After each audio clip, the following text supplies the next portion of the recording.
Not only sa pag-aaral, kung tayo nag-aaral pa, sa family, may failures. Sa work, hindi tayo nakakatulong ng mga perfect, ng mga employer, diba? Sa ambisyon, sa love life, maybe maraming failures ang na-encounter ng bawat tao. Merong mga ups and down. Isa na tayo, but sometimes, kababa tayo. Minsan talagang, yung iba, boring, kailangan ng prayer ko. Huwag tayo mag-work. Pati minsan ang salita ng Diyos, ang spiritual life natin. Akala natin, we're still seeking God, and yet, failure pala tayo. Makikita natin yun. Kaya ito kung binasa natin sa Hebrew, tapunin. Huwag daw tayo taligdan. Hindi naman ang pag-ibig ng Diyos. Huwag tayong sumama sa sino man makagulo o makaawa. Minsan sa iglesia pa nga ng Diyos mga magkakapatiran, sila nagkakapitan. Salamat dito, wala. Pero, behind, meron. Hindi lang kita. Pero ang tagubilin sa bawat isa sa akin, huwag tayo ang maging sanhi ng paguluhan, baka makakagawa na. Kaya ang topic po natin sa umaga ito, how to avoid spiritual failure. Paano natin ma-avoid o maiwasan ang pagbagsak ang ating spiritual life? Kung bagsak ang ating relasyon, hindi natin ako kasi noon, ang pangarap ko, mag-isang journalist. Pero hindi ako naging journalista, buti na lang. Kasi delikado yun, makakatay ka, reporter ka. Buti na lang, nag-reporter ako sa salita ng Diyos. Failed ako sa secular, but spiritually, I'm not failing. Because Jesus not failed, never failed. Be the followers of Christ, na-avoid yung spiritual failure. Kaya, kung ang life mo, failure, kaya Lord, hindi ka mag-fail. Dahil ang pag-ibig ng Diyos, hindi nagbabago. Amen? So, we have four na aking makikita rito, how to avoid spiritual failure.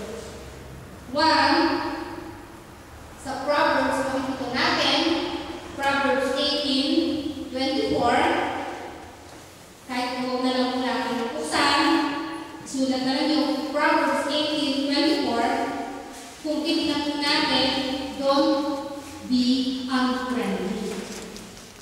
Don't be unfriendly. Unfriendly Christian are easily to defeat. Ang hindi pala kaibigan Kristiyano, madaling matipid ng diablo. Madaling manghina. Konting masyadong sensitive. Unfriendly pala yun. Yung mga ganong Kristiyano. Yung maramdamin. They bring discouragement to others. Diba, minsan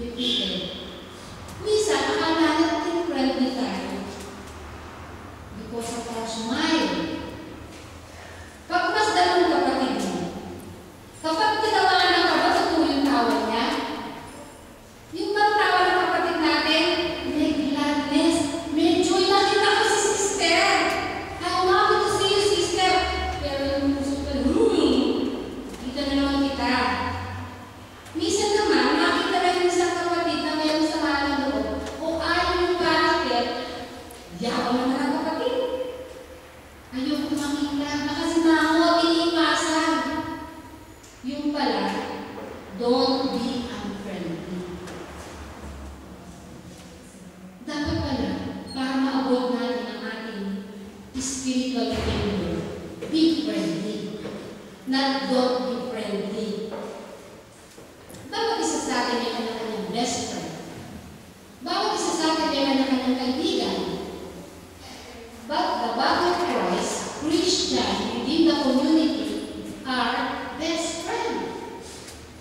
Magkakaibigan tayo, hindi tayo magkakaaway, hindi tayo nag-iisliran.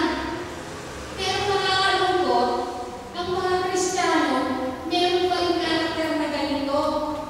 Failure pala tayo pag ganon.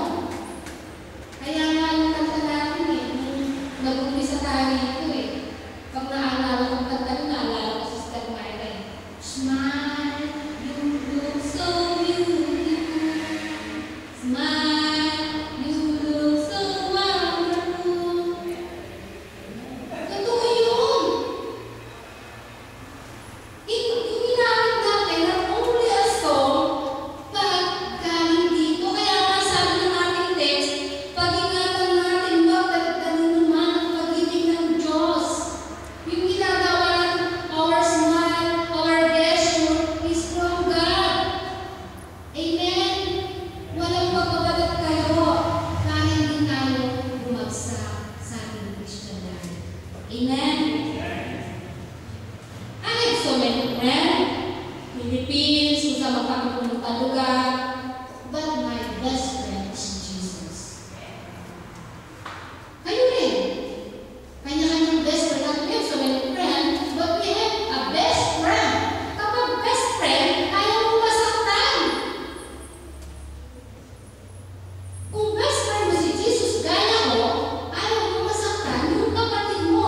Kung ano ginawa mo kay Jesus, gawin sa kapatid mo. Love your brother, love your sister. Amen?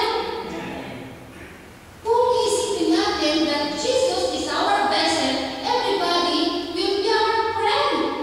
Hindi tayo unfriendly. Amen? Friendliness releases God's power. It creates a desire in others to receive Christ in their life. Kapag tayo friendly, sa smile ka lang, meron na natin kay Kristo. Kasi pag naka-smile ka, friendly ka, madali ka lapitan. If they have problem, hanapin sa mga magpapakasa sila, that's the way na babalik, nalapit nila kay Jesus. Ano ba sikreto mo? You're always smiling, though you have problem, though you have sickness, though you have so many trials, and yet you are smile. Kasi friendly ka. Kasi ang dala-dala mo si Jesus. Amen? So, number one, to avoid our failure, don't be unfriendly. Be friendly. Hindi lang sa katabi mo, hindi lang sa best friend mo, to everybody. Not here, not only in this church, kahit pati sa outside. Huwag tayong mamili